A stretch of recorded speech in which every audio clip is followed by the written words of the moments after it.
Hello and welcome to our TESO Hospitality Summer Speaker Series. For those who don't know me, my name is Anthony Ely. I'm the Student Affairs Program Manager here at TESO. Thank you for joining us for today's webinar titled The Habits of Highly Successful Hospitality Pros, presented by Meghan Ely of OFD Consulting. Meghan will go over how to adapt and ultimately learn from the habits and strategies used by top hospitality leaders. Furthermore, she'll provide insights into what hospitality businesses are doing wrong and also what successful pros are doing right. Thank you so much for having me. I'm so thrilled to be here. I want to thank my friends at TESO, you know who you are, for having me a part of this speaker series. And it's great to see the list of folks here. Be sure to say hi in the chat. I'm seeing some familiar faces, Donald, Marcy, et cetera, et cetera. So it's nice to see some familiar faces as well as make some new friends this evening. So as Anthony kindly shared, I'm Meghan Ely. I am the owner of OFD Consulting. And so my intro is a little bit different from today because I know we're talking to all sorts of different folks on here, and I just want to be able to kind of walk you through some of the things I've been through, hoping some of it will resonate with some versus others, and because we've got such a nice mix of different attendees today. So I've been in hospitality technically as an adult 17 years, but I did spend 5 formative years in a lobster pool working in New England, which is pretty much the only job they have available up there. So I was in restaurants for many years. And then I made my way, went to JMU, go Dukes, and then made my way over to eventually Richmond, Virginia by way of Oregon. I spent a little bit of time out there, and I worked in venues. And so I worked at a historic estate, I worked at country clubs, and then I was at a 5-star 5-diamond hotel for the majority of my time before in 2009 I went out on my own. I also, by the way, we're enough years away from this, I can share, I did 3 really bad weeks at offsite catering. So anyone who's interested in offsite catering, I have to commend you because I feel like that's the hardest job in the world. But then I made my way to OFD, where I started my own company as a wedding publicist. So I essentially work with event professionals globally, mainly in North America and Western Europe, but we have worked with people from all over. And, you know, it took a long time for me to figure out how to describe what we do. But as I told my son's kindergarten class when I went for career day, which is still the hardest, I would say the hardest speaking engagement I've ever had, because it was like 95-year-olds. But I told them, I see the best in people and I make sure everybody knows about that. So that might be speaking engagements. You've seen a lot of my clients this summer working with TESO. It's been awesome to get everyone out here. If the New York Times needs help with an article, get featured in green wedding shoes, all sorts of things, especially during COVID right now. I've been very busy.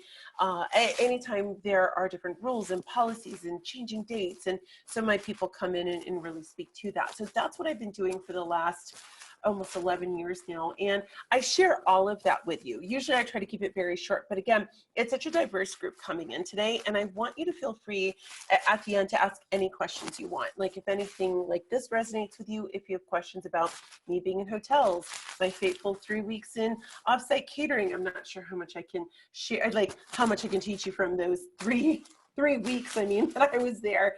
But anything like that, feel free to just toss it in there and I'll do my very best to answer. So today we're talking the habits of highly successful hospitality pros. And I'm going to tell you, this original talk was actually created for Wedding MBA. It was created last year. It was under a different name, though. Shannon Underwood, who runs Wedding MBA, she's so great. And she comes up with these really great titles that almost like terrify you into going to the actual talk. And I think it was like the things you're doing wrong to lose your business or something. And so it was under that, but then I repackaged it with a little bit of puppies and rainbows and made it a little bit softer. But what's interesting is what I'm presenting today is not exactly what I presented just a few months ago. My goodness, it was in what, October, November of last year. It feels like a million lifetimes ago. So much has changed. I had a different opener. It was about someone on Instagram, and the story was, you know, I would say the basis of the story was our lives look perfect on Instagram when they really weren't. And I'm not going to go into that today because now all of our lives are a mess right now. 2020 has not been kind to anybody, especially when it comes to hospitality, events, weddings. I would do a disservice if I did not come on here and fully admit that this is a more challenging time for all of us to be collectively in an industry that we love so much. And so for me, I went ahead and made a few changes and adjustments along the way so we could really talk about what success means right now, what it means in the future, and really where do we go from here? Because at the end of the day, you're going to hear me say this over and over again, we are going to see many successes down the road despite all the challenges. And so my hope today is to offer something a little bit more timely than what I originally intended in Las Vegas last year. And I do want to start with some sobering statistics. And talking with Anthony ahead of time, I said to him, you know, are we looking at people here who have their own business or have interest in their own business, or are they someone who wants to be like how I was in hotels and country clubs? And he said it was going to be a mix. And so I want to be mindful of that. But I want to share some statistics on the small Hi, business Megan. side. Can you hear me? Yeah. Yes. Okay. Just before you stop, we're having a little bit of a fuzzy sound on your speaker. Okay. So Let me, oh my gosh, let me try something. All right. Hold on. Can you hear me now? Yeah, perfect. I said, oh, good.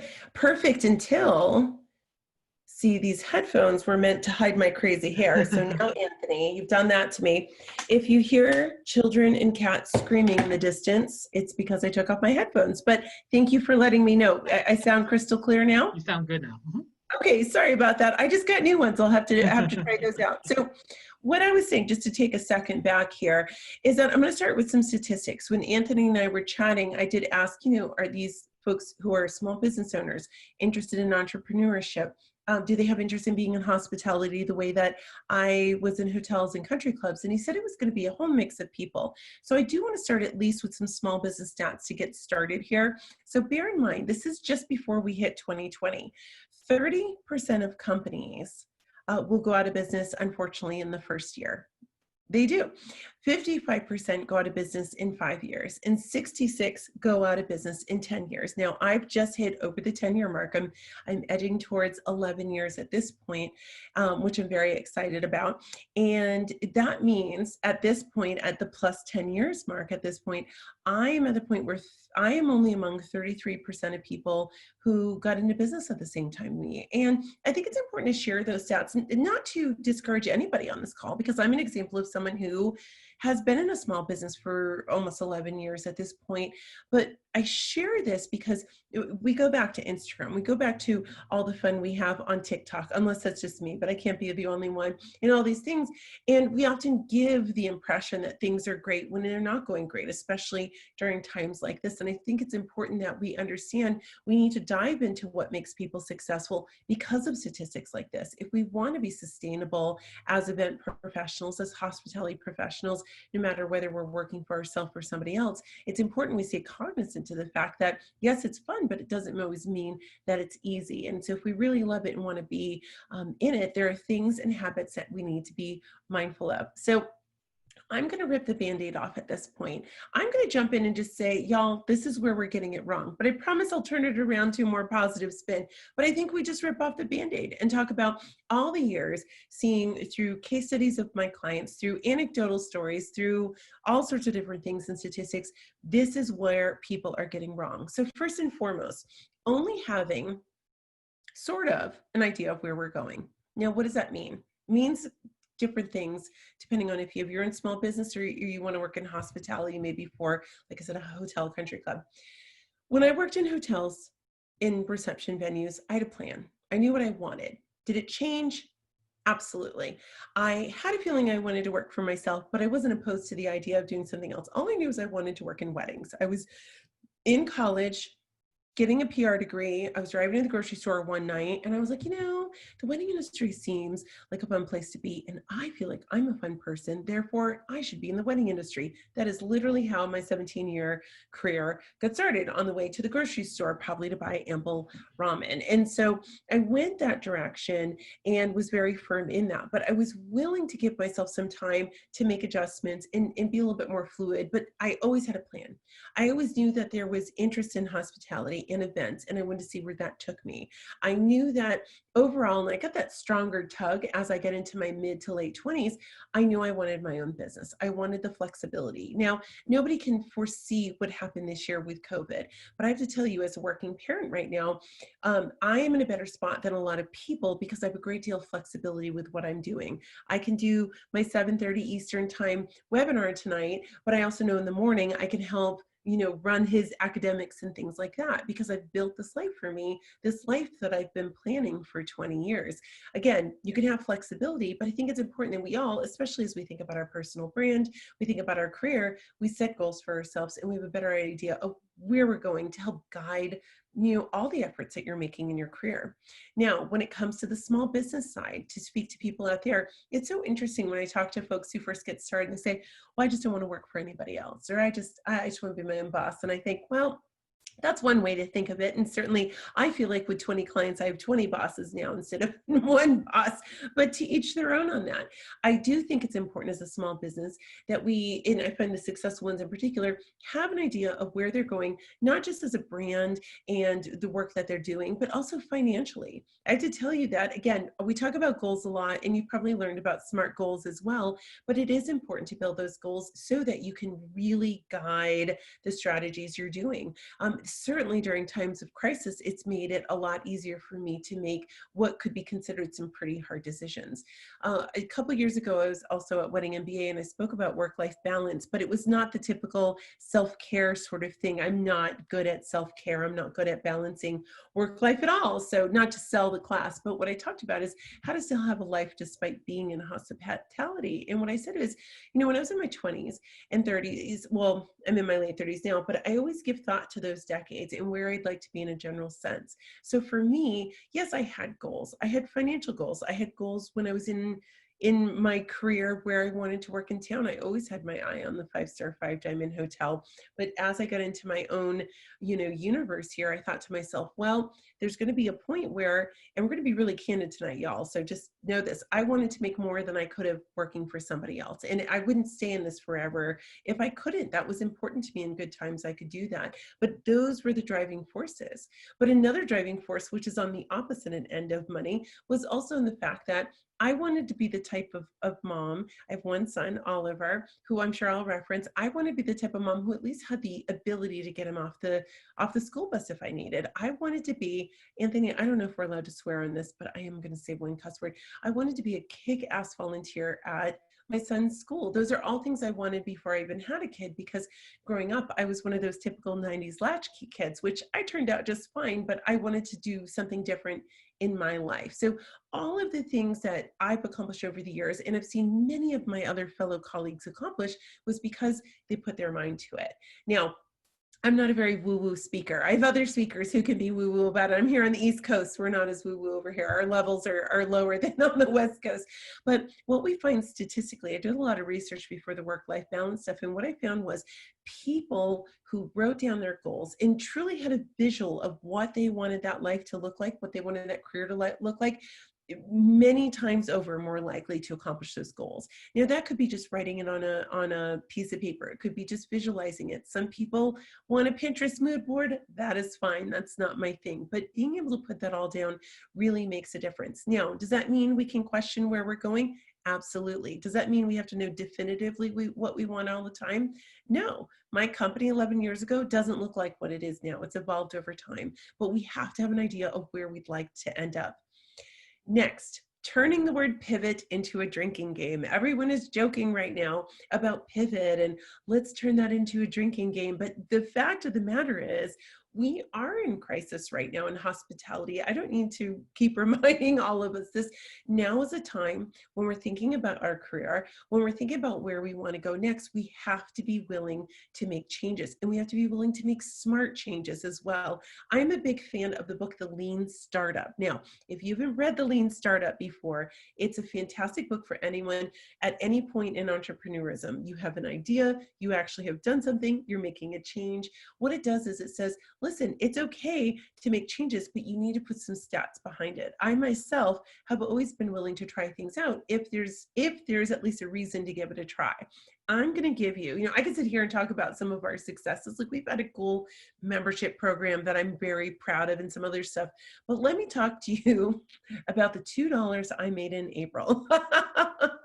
So Skillshare is this site where you can go and spend like $10 and get a membership and get free classes. I thought in the beginning of the pandemic, before I realized how busy it was going to keep me, I thought, well, maybe I'll go on Skillshare and I will teach some more of the basics, mainstream kind of general, PR stuff. So I jumped in very excitedly, part scared, and I created a course and I put it out there. In my first month, not to brag, I made $2.21 in commissions for it, which isn't very good, but that's okay. I stuck with it because I wanted to analyze. It was only done halfway through the month. What can I do? And the next month it was $8 and then it starts moving up. But what it told me was it was a trial run to see how it could do, to see if I could bring in other classes that over time could add up to a few $100s a month, which is great. Just, it'd be nice to have to help offset the cost of some of the things that we're going through right now. So we can't be afraid to do it. I joked with my friend Meryl Snow when I showed her Skillshare and I go, well, I'm going to record some more. She goes, why? You only made $2. I'm like, that was a trial run. I don't think we should be afraid of pivoting or ashamed to make some changes to what we're doing or the paths that we're going right now. It's all about evolving. Some of the most successful wedding pros I'm seeing right now, and yes, I'm seeing some people in events doing great things right now. Some of them have come up really innovative forms of micro weddings, and they're killing it right now because they weren't afraid to make smart changes to what it is they're doing. One of the things I see, we stop learning. And I know it's crazy to come to a group here and talk about this because you are in the midst of learning, but we become very complacent. I got to tell you, we're going to talk about podcasts later. I don't listen to business podcasts except for when my clients are on because I just get tired of learning in that sort of sense. I use podcasts to listen to the office ladies. I don't want to learn with podcasts. It's like my ear candy, but I do find other ways to learn. We look at webinars. NACE is a great example of that. I belong to WIPA. They offer all sorts of things, many of them free right now. In the last several months in particular, I really wanted to make sure that I became a student following with the beginning of the resurgence of the Black Lives Matter movement. I felt like I had so much more to learn than I really understood before. So we were bringing in, I was just telling Anthony, we brought in Hope McGrath to actually speak to my members about media relations as it relates to race relations. And so we can't stop learning. We go through, of course, the formal training and we think that's it, but we have to be lifelong learners. I was really, I remember a bunch of years ago, this really impacted the way I thought about learning. I'm going to make fun of photographers for a second. My beloved photographers. I would say when I first started, I was in like maybe the mid 2000s. Maybe it was like 2007, 2008. That's where I was. And, these photographers, it was in Richmond. It was just as people were moving over to digital and offering digital, which I knew to a lot of you, you're like, I don't get that. But people were doing film and they weren't, it was just a totally different model.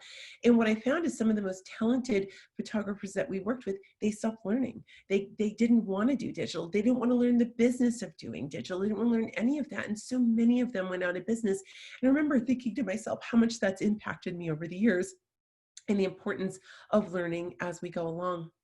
Also, we misinterpret what successful growth looks like. Now, this is more on the small business side, but I'm going to take you back a bunch of years. I was working with, she was more of a colleague, but it was a baker in my neck of the woods. And she came in, one, she's supremely talented, but two, she came in at the right place, right time. There was kind of an opening in the market for her sort of creative, delicious, what she was doing.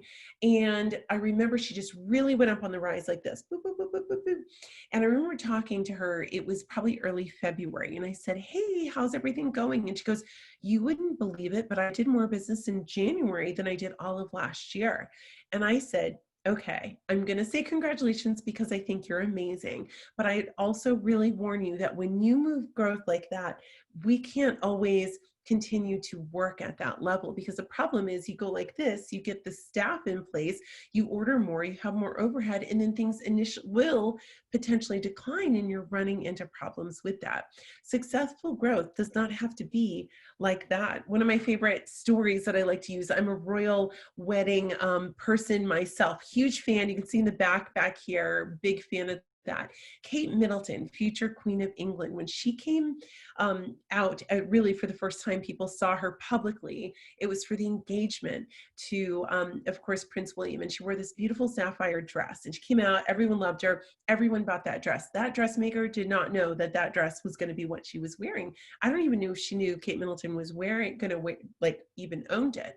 And so that company was already struggling and having its challenges. And then everyone orders from them, they go like this, they're selling out, they've got a waiting list. She can't keep up with the demand. She brings in a co-owner who buys, these shares, and they're a part of the company, and it drives it into the ground because their growth was like this. It is okay. Right now, I don't mind sharing with you guys that I'm 10 to 15% in sales down for this year, which is probably a miracle considering where we are, and expected to go lower than that. But we've had less of a drop in profit. And when I look at those numbers, I don't see that as a detriment to me, because we've been really smart with our money. That success is staying in business this year. If we can keep everyone employed with no hiccups and service our clients, who cares if we're down 10% this year? That's fine. Like, we're going to make it. So you guys have to determine what successful growth looks like. Also, we're often too anecdotal about what's working and not working. Anthony shared that Christy came on, and she is just the smartest when it comes to this sort of thing. The fact is, you've got to measure what matters, as Christy would say if she was on here right now. I find in particular that there's a certain time of year where we get a lot of renewals of advertising, where clients come to me and say, oh my gosh, I have to renew with The Knot or Wedding Wear or whomever. Should I keep doing it? And I'll say, well, is it working? And they're like, I don't know. And I'll say to myself, well, you need to be able to track those things coming in to get a better handle on what is working and what's not. Otherwise, we're throwing money against the wall to see what sticks, especially right now. I've made some major cuts to my company in the last 6 months. And I've done that because I was able to really see what's going to work and what's not going to work. I myself, and no one's making me see this, I have a sponsorship with NACE, which I love, and I know we have a lot of TISO friends for NACE as well. I've already told them I fully intend on renewing that for next year, the sponsorship. We've measured it, and it has met our level of success in order to move forward. So we have to make sure we're just not anecdotal about the advertising we're spending and the networking we're doing and the money we spend even on webinars that we go to. So that's so important. Also, and this is going to be a tough thing to talk about, but valuing creativity over organization. I always get a little nervous when I get to this slide, because how many of you out there, you just kind of go, yeah, that's me. But have you worked with an event professional who is extremely artistic? They're so good. They blow your mind at how good they are, whether it's designing or florals or venue. I mean, it doesn't matter what they are in the industry, but they're very, very good at what they do, but they can't respond to emails. They keep losing paperwork. And I see someone like that. When I was doing events, I probably saw someone like that every single day. Every single day there was someone, but what they did is they surrounded themselves by people who made it okay for them to be like that. Well, then when the crisis hit this year, things really hit the fan with people who value their creativity over that level of being a type A organization, what have you. I saw people who were losing money hand over fist because they would have contracts that never got signed. Oh, I guess it was never signed. Things like that. They didn't have their paperwork in place. So when what's called the PPP loan came out for a lot of us, which was a great lifeline, I myself was grateful we had the right team in place to help us get organized with that. Those people who seemed successful from the outside started really losing in droves because they hadn't stayed organized. Now, I am type A. If someone came to me and said, Megan, you just have to be more creative and make magic in the world of florals or colors or linens or whatever, I would say, I physically don't know how to do that. So I can't go to someone who's wildly creative and expect them to be very organized. And that's okay. I'm not asking someone to change their personality, but I'm saying that the most successful, the creatives out there who are that wildly creative person, they normally have a great number two. They have a great number two who keeps their butt in line, who makes sure things run like clockwork. They have the right apps and programs in place, and they understand the places where that might be challenging for them. They've found solutions to make it work. So we have to be careful. We talk all the time in events about gorgeous cakes and florals and drapery and all that. But if we can't stay organized in the back end, especially during times of crisis. I mean, this is where we're going to see people and see who is going to be sustainable and who is not. Next, we have to be careful in overdependence on a single entity. I was around doing 2008, 2009, which is when things were pretty bad. Not as bad as now, but things were pretty bad back then. And what I found was a lot of the event pros who really struggled, the hospitality folks in particular, were the ones who relied heavily on one other person to refer business to them, one method to potentially get the business. And those are the ones who struggled. We had, there was this florist I worked with who was just absolutely lovely, very talented, worked primarily with one planner. This planner in their market was amazing. They did all the huge events, definitely someone you want to be on their list, right? Well, what happened when things hit the fan and those guys go bankrupt? Well, there was just a ripple effect throughout this small area. Why? They relied on one entity, one person. I remember going back, oh gosh, I would say about 2 years ago, I was in the deep dark woods of Georgia. I was speaking at a conference, and when I'm a geek, when I go into different places, what I do is I look up my keywords and to see where I show up on Google, just for fun. Like, doesn't anybody else do that? And I guess Google was re-indexing because I wasn't on the first page like I have been for 10 years. And I went, and I kind of panicked for a second, knowing that it would probably be fixed, but that's not something you want to see. But then it reminded me that things like that story reminded me over the years how important it is to diversify. So if you lose the speaking engagements, you lose that advertising with Style Me Pretty that almost went under into about 3 years ago. People went crazy for that. If you're diversifying, nothing's going to hit you bad all at once. And we're seeing that right now. Like some of my folks I work with, I represent consultants. And if they're seeing a slowdown in speaking, well, that's okay, because there are other ways, social media marketing, networking, other ways that they are finding business. So we have to be careful with that. We also have to be careful not to say yes. We have to make sure we're not saying yes to the wrong people. As hospitality professionals, we are people pleasers. There's nothing we can do about that. That's just the nature. We aim to serve, but the problem with that is we often will say yes when it's not the right situation. And so especially for those of you who are students who are just getting started in hospitality, I know we've got a wide range of folks on this call today. I would say it would behoove you to make sure that you really ask yourself why before you say yes to people. A lot of people feel that we have to say yes because maybe we've got a competitor who's going to come and take the opportunity. It's okay to say no. I find myself recently saying no more often because my hours are a little funky with being a failed homeschool teacher at home and having clients here, there, and everywhere and being in crisis. More recently, I had to remind myself of this because I found that what I tell people is this: when you have a goal and you're at A and you're trying to get to B through those goals, when you have opportunities present to yourself, you have to ask yourself, is that going to get me to the next step? Is that going to get me over to B? And you ask yourself that over and over again. I myself, like I said, I had to remind myself recently where with my beloved alma mater over at JMU, I sit on the council, alumni council for my major. So specifically for like PR and comm. And so I do a lot with them and I donate my time and I'm happy to do it. And recently a different part of JMU came to me and they wanted us to come and do some Zoom speaking thing. And right now my hours are 6 a.m. to 9 a.m. 9 to 1, that's when I'm working. And then I'm with my kid 9 to 1, unless there's emergencies moving around, my husband can work. Then I work 1 to 6, and then we both work in the evening time, which is a terrible schedule. And I was about to give away 90 precious minutes to JMU because I was afraid to say no. I literally was like, sure, I'll do it.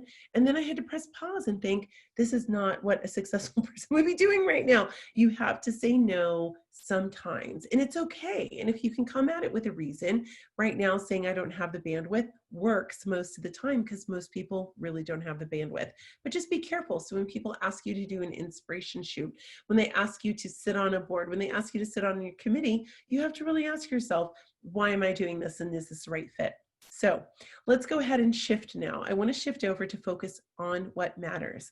First and foremost, Your team matters. That could be your study group right now. That could be the banquet team you're on. That could be the team that you put together as a small business owner. It could be the people that you work with. I had a great catering team back in the day.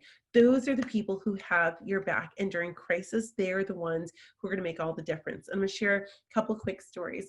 So here on my screen, you're going to see me with Ariana. Ariana's been with me a little off and on. She's been with me 3 years now, but prior to that, she was my first employee. So she's been with me for 9 years. And yes, we both showed up at the airport wearing almost the same outfit. There is no surprise to that. My husband says when we're both in a room together, if he closes his eyes, he literally has no idea which one is me, which one's Ariana. That is a good person to have. On top of that, I have some contractors and some other employees who are just amazing. They almost all have the first name begins with the letter A. I don't know why, it's just how it was. But a few weeks ago, I lost one of my pets, and to know me is to know I'm a cat lady. Some of you know me already on here and know that I'm just a nut about my animals. And we lost one of our cats, our youngest one, suddenly, and it was just gut wrenching. Like I could not have been any sadder about that going on. And I'm a big like work and personal is very separate. And so I just kind of still push on. I'm still presenting. I'm putting ice over my eyes because I'm like the world's ugliest crier. But here's the thing. I let my team know. I said, listen, this is going on. It was very sudden. She has lymphomas. She's put down in 4 days. On Friday, I'm leaving work around 2 so I can spend a few hours with her. And my team didn't even need to be told what was going on. So when someone wrote me after hours and they were copied on it, even though they don't work after hours, I'm very big about that, they jumped in and answered. They took everything off my plate that week because they knew I was going to do everything I can to push ahead, but I needed their support. Those are the kind of people you need in your life. You need those kind of people in your life to keep the engine going. On the other side of it, for any small business owners out there, as you guys know, there were a lot of changes to the offerings with the Small Business Association. So when everything hit the fan a few months ago, SBA was working on trying to get different financing for us. So when I talked about that, the beginning of COVID, a few things happened. One, my accountant, Eric, who's in the top picture there, he's got the beard there. Eric came to me as soon as the PPP stuff came out and said, here's a loan.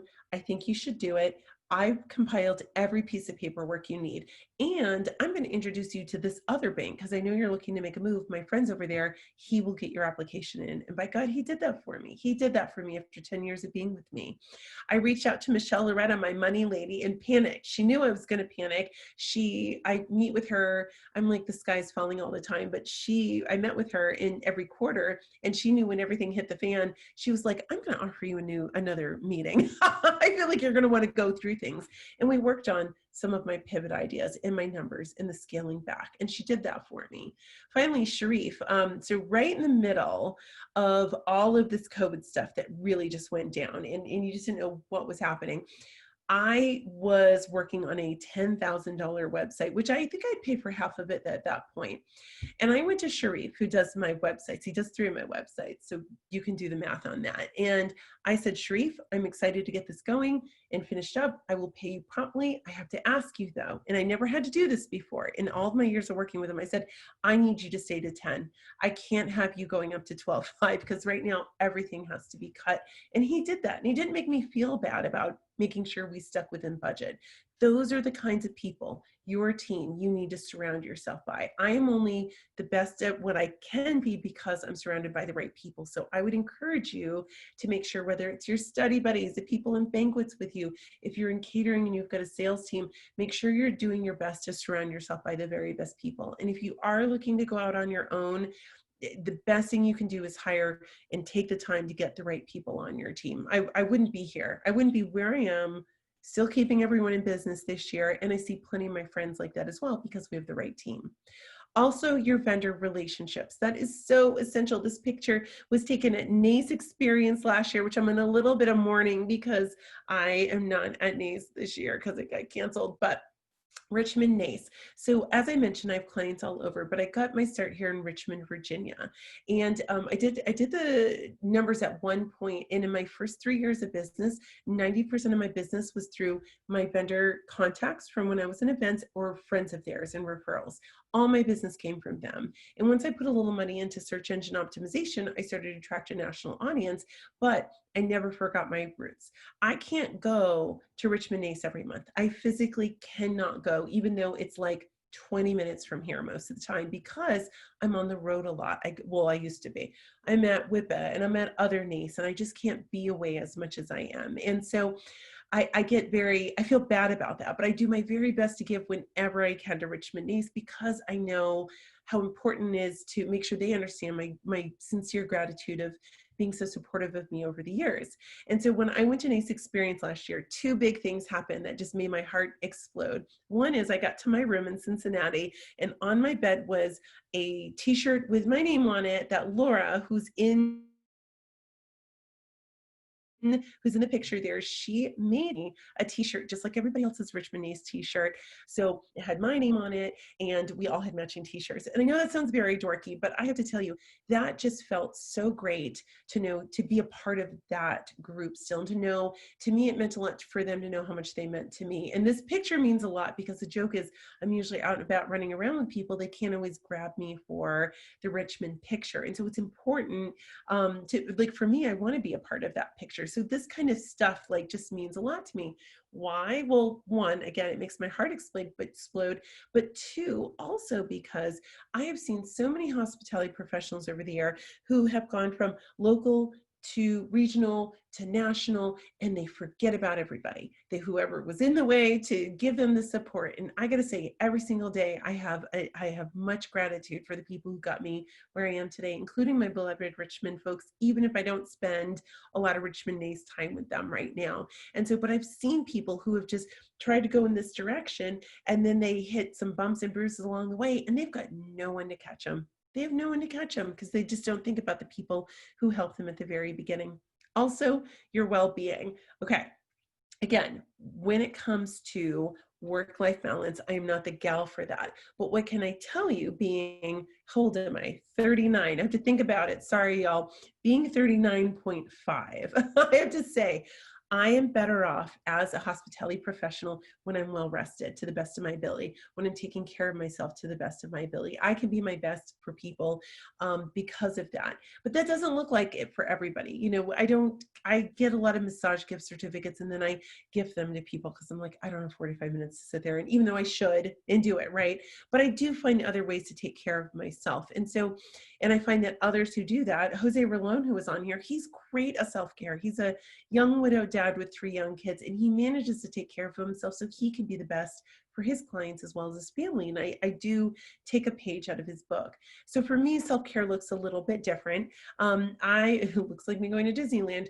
NACE Experience a few years ago, it was out in California, and I was getting ready to go, and my grandmother unfortunately passed away. It was my final grandparent, which is it was just very sad. And I knew she was ill. She had cancer, and it was very fast moving, and she'd had it for 6 months, and I had seen her before she passed, but that was hard. And the way it worked with the funerals, I was going to be able to go to NACE Experience, and then I would fly and do a red eye to Boston. I had to change my flight just in time to take a disco nap and then go, because I don't sleep on planes, and then go to her service, so that's not an easy thing to do. And I thought to myself, I've got to do something to like calm all this. And so I called my friend Kevin Dennis, who was on the TISO, on the TISO speaker series. And I went to Kevin and Lindsay, who's in this picture, and they go to Disneyland. They have passes, and they're good friends of mine. And I said, do you want to change your flight to a day early and go to Disneyland with me? And they knew what had gone on, and they're like, let's do it. And I got to tell you, this is me right before I went on Splash Mountain, where we got so soaked. I still think about how hard, I get goosebumps, how hard I laughed, that belly ache where you're just like cracking up so much, and it just relieved all that stress. So yes, I didn't do yoga that day, and I don't do any of the self-care things and essential oils, but that sort of thing is what kept me sane and kept me going to NACE Experience and doing my presentation there. Also, I mentioned my kiddo, of course, as well. I find that my sanity is tied into making sure I spend enough time with him. And there's some things I can't do as a working parent, but I can go in and be a really kick butt mystery reader for his class. And so those are the sort of things. It only takes a half hour out of my day. I go in, I'm going to brag for a second. I do get regularly asked about when the kids, they say there's a mystery reader, they go, oh, is it Mrs. Ely? And I just love that. And so that's my well-being, but everyone's a little bit different. In hospitality, it's so hard to take care of yourself, but you have to do the very best you can to really do that for yourself. I'm not always going to get 8 hours a night, especially right now, but if I can find little wins along the way, it really does make a difference. Also, your relevancy.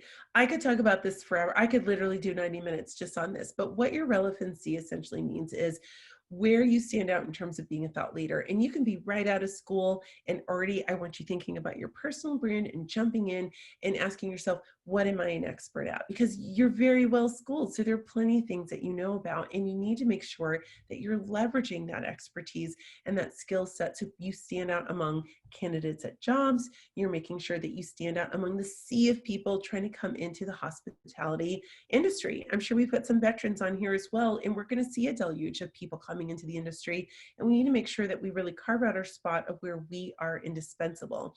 And so there's a few different ways to do that. We talk, one of the biggest things that I like to talk about would be podcasts. Now, I am going to ask you in the comments, y'all, I want to know what podcasts you're listening to, and they don't have to be event industry, because I'm always looking for a good podcast.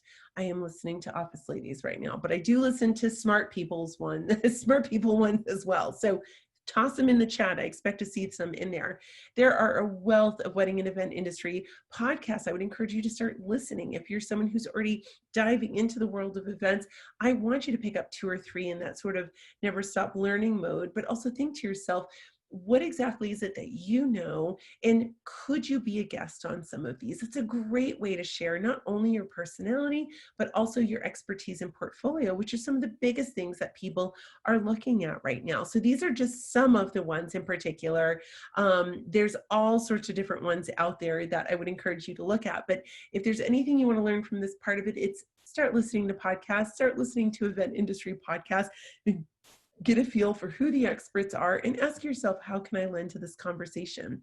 Also, if you're someone who's already in events, especially on the wedding side, I would encourage you to start taking your events and submitting them to wedding blogs and publications. Especially right now, we have a massive content gap where we're going to be seeing this, where people will not be submitting any sort of social events, obviously corporate events as well.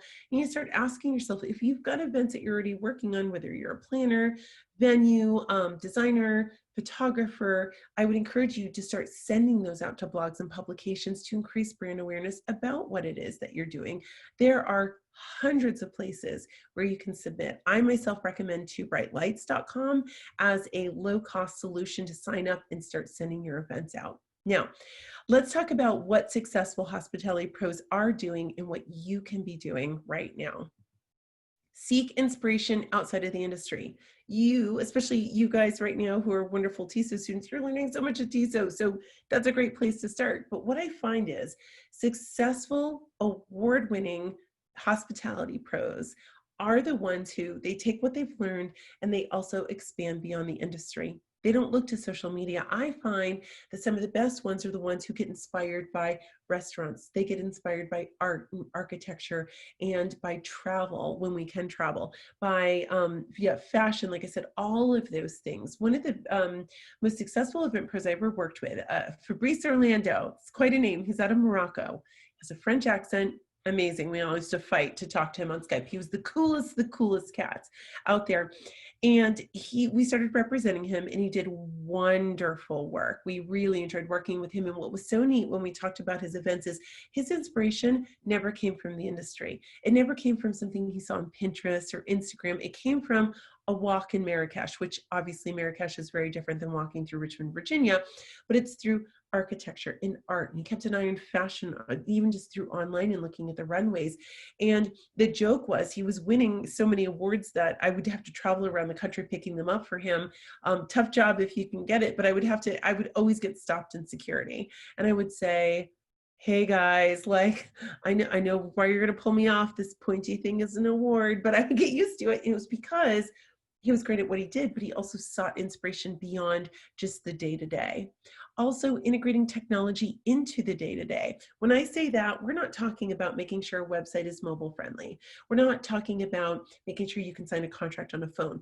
That stuff should already be done right now at this point. Kevin Dennis who came speaking here, talks a lot about tech apps. This is about leveling up to that. that arena basically at this point. We are seeing Generation Z starting to come into, which is like early 20s, starting to come into hospitality. Some of them are getting married. They're in associations, they're working in hotels. These guys are the ones who expect instantaneous, relatively instantaneous communication.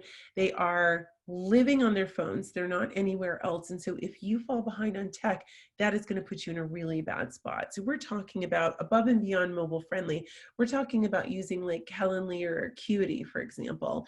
Calendly or Acuity to allow you to have them to schedule things with you with ease. We're talking about, we use Basecamp as our project management software to help streamline things. Some people use Aisle Planner, or they use Rock Paper Coin, which makes it very easy with payments. But anything you can do technology-wise to elevate. All Seated's doing amazing things right now with virtual reality, where you can literally put on the goggles and feel like you're walking through a Mandarin Oriental, even though you're in your own living room. So moving up and leveling up to that sort of arena is going to be absolutely essential. Staying connected by being memorable. So on one side, I'm all like tech, tech, tech. And on the other side, we're talking about how to stay connected by being memorable in ways that sometimes aren't even through tech. I do a lot of offline things. I find now especially, yes, it's great to jump on and be virtually with people, but we have to find other ways to stay connected right now and to be memorable. I am a big fan of paper, even though I use all sorts of tech apps. And so holiday cards, I'm going to tell you, drove me crazy when, and hopefully I don't offend anyone here, but someone on Facebook will say, or Instagram or whatever, they'll share a family photo or a company photo and say, didn't have time to send out Christmas or holiday cards, happy holidays here. And I'm like, I went to all the trouble to put these cards together. But then I turned it around and thought to myself, you know what, you need to leverage this. If everyone's starting to use MailChimp to send out holiday greetings, you need to do something that's going to be different and memorable. So what we did a couple years ago when Prince Harry married Meghan Markle, one of the most famous royal weddings of the century, right there with Kate and Will, what we did is I went to a designer and I said, I want to make my entire team the bridesmaids, the wedding party for Harry and Meghan. And we had this made. It's ridiculous looking, but we loved it. We sent it out for the holidays. People thought it was crazy, but it was a fun way to stay connected with people. It was something people were talking about, and that's what we wanted. Also, when Harry and Meghan got married, we got super busy with members of the media, because anytime Harry and Meghan made any decision about the wedding or just sneezed in the general direction of the wedding, they were going to be in touch with us wanting to get some sort of commentary. So we wanted to stay top of mind. Instead of sending media pitches, I moved some money around and I created this basically a royal wedding viewing survival kit. So assuming people weren't as nuts about the royal wedding like I was, we went ahead and made branded material with my professional designer. It was really cool. And what we did is all sorts of things to get people ready. So this was actually, this was a design of the variety of dresses, that royal dresses that people wore. I had these perforated cards so people would stick them in their pockets and be like, oh, did you know that? Blah, blah, blah. I went on a party supply store owned by Kate Middleton's family, and I bought out a bunch of swag from it that was from Great Britain. I could have gone to Michael's and probably bought it. And I was like, I must buy it from Kate Middleton's family. And because it wouldn't ship to the US, I actually had my friend in Ireland send it to me. But those sort of things are the ways to stay memorable. That doesn't mean you have to go and do all of this, but you can get creative. You can do handwritten notes. There's so many different ways to do things right now. I myself actually use Cameo a lot, cameo.com, where you could literally spend $5 or $10 and have kind of like a C celebrity give a message to a friend. I spent $15 recently, and one of my clients was down, and I had an Olympic skier who she was familiar with give her a really good pep talk, and it really meant a lot to her. So those are the things you can be doing connecting memorably. Also, design your own opportunities to connect. Right now, we do not have the normal times where we can stay connected with people. Right now, virtual is the way to do it. And there's some really reasonable ones on there. Airbnb has a really great virtual experience side of things. And so I've been setting up things. Recently, we did one where we were with drag queens from Portugal making, and follow me here, it was how to make sangria. It was a sangria class. And now we're trying to find ways to network with our clients that don't necessarily put us in the same room. So now's the time to get creative about how you can stay connected.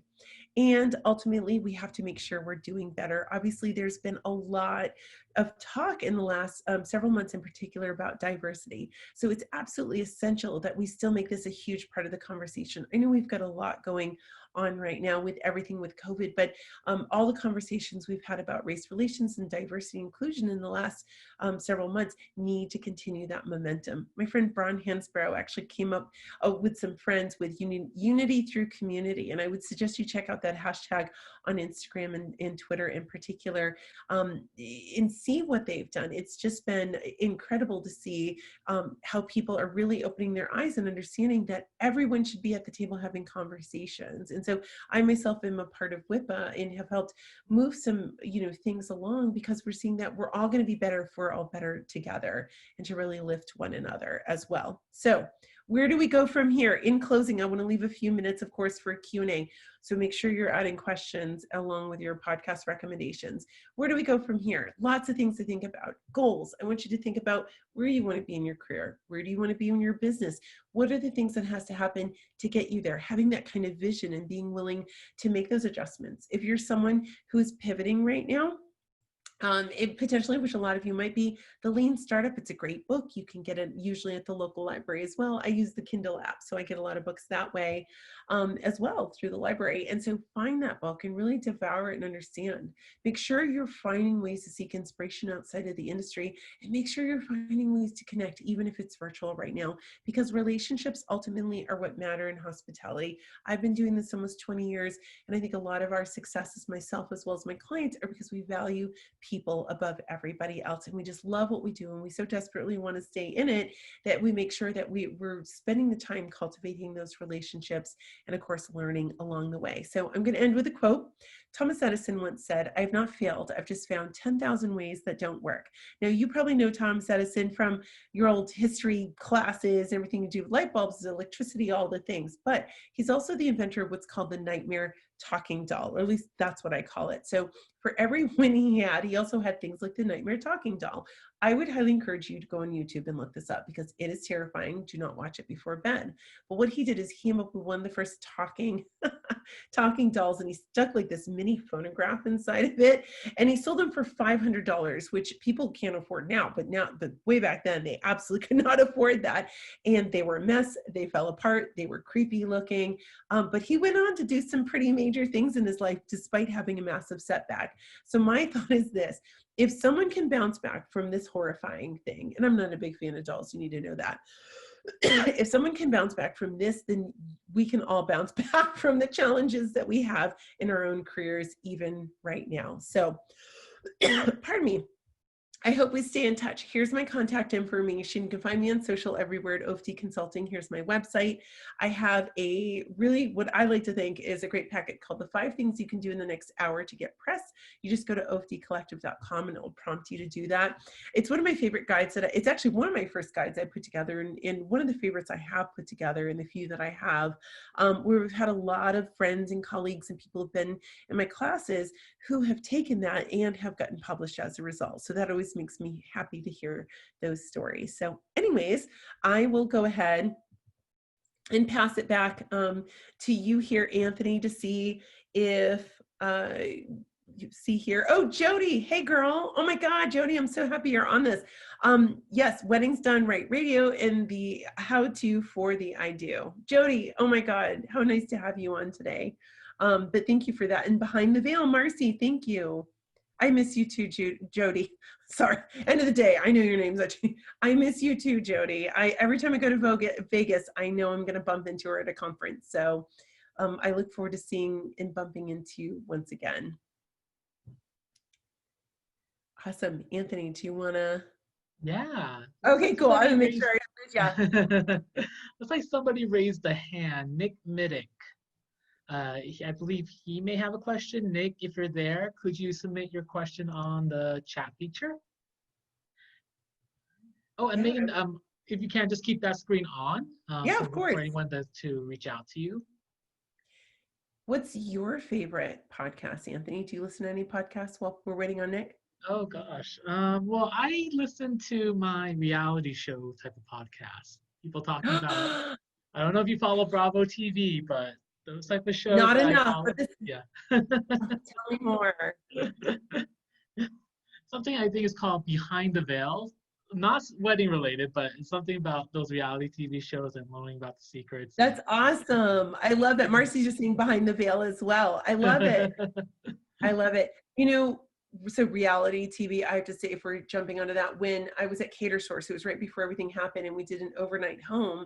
I thought to myself, things are really going to just hit like crazy when we get back, and I don't sleep on planes. So from Vegas to Richmond, I watched this terrible I don't watch usually reality. I haven't in years. I used to watch it. I watched this show about how people met, and like a week later they got engaged and got married. It was wonderful. I was like, this is delicious. I don't want to get off the plane. I guess Nick doesn't have a question. You guys can email me though. Oh, I have a question for you, Meghan. Yeah, please. Yeah. As far as habits go, how did you, like, could you tell me like an example of like we have like a really bad habit? How did you manage to get outside of that or like stop that habit? That's a great question. And the thing is, bad habits don't have to be hugely bad. It could be a bad habit like, oh, I hit my snooze like 15 times and I could really take that hour to be doing some work. You know what I mean? So they can be minor bad habits as well. And so everyone's a little bit different. Sometimes you have to dig into it. I mean, not to get like into a therapy session. I'm not a psychologist, but dig into why you're having a hard time breaking that habit. What has to replace it to give you some sort of incentive? For me personally, I find it's hard for me to make big changes, but I can make smaller changes to get started. So if for me, let's say it's something like, oh, I have this bad habit of like sleeping in more, like I sleep until 8, which I know doesn't sound that late, but I should be getting up at 6 and working and going for a walk and stuff like that. I'm not going to go from 8 to 6 a.m. in a week's time. I'm going to incrementally move back 15 minutes and have little wins. I'm the type of person, and Anthony, maybe you're like this too. I like to check off the little stuff to feel like I'm accomplished along the way. And so if I'm going to make a habit change, I'm probably not going to pull the Band-Aid on it. Instead, I'm going to incrementally do it. And sometimes I have to get to the heart of the matter, like, why in the world am I not doing this for myself? And sometimes I have to incentivize myself as well. It really depends, but that's a great question. Yeah, well, I mean, I guess you can like break off the habits in moderation. You know, yes, one little thing is a win. Yeah. Absolutely, because sometimes I find in particular that I may not accomplish something if I do it all in one foul swoop, but if I can do incremental to get to that point. You know, it's like one of the bad habits among speakers, I would say sometimes, is they don't do, this isn't me at this point, but they don't do their stuff until the last minute, right? They maybe don't put their slides together. And I've had to really push on colleagues in the industry because they're on the plane on the way to a conference working on it. It's like, you don't have to stress yourself. This is a bad habit to break. And so instead of saying, I need you to mark 3 months prior and spend an entire day on this, because maybe the crux of it is I can't work it into my day-to-day. So maybe you break up the habit by, okay, you start 3 months early and allot 30 minutes a week to work on this. And over time, you're going to be in a better spot than you were than if you just rush it at the end. Yes. Oh, thank you, Anthony. Yep. Very good. Awesome. Thank you guys for being here today. Good to see the familiar faces here. Marcy, Jody. Nice to see Tim, all these guys, Marcus. It's so great to see everybody.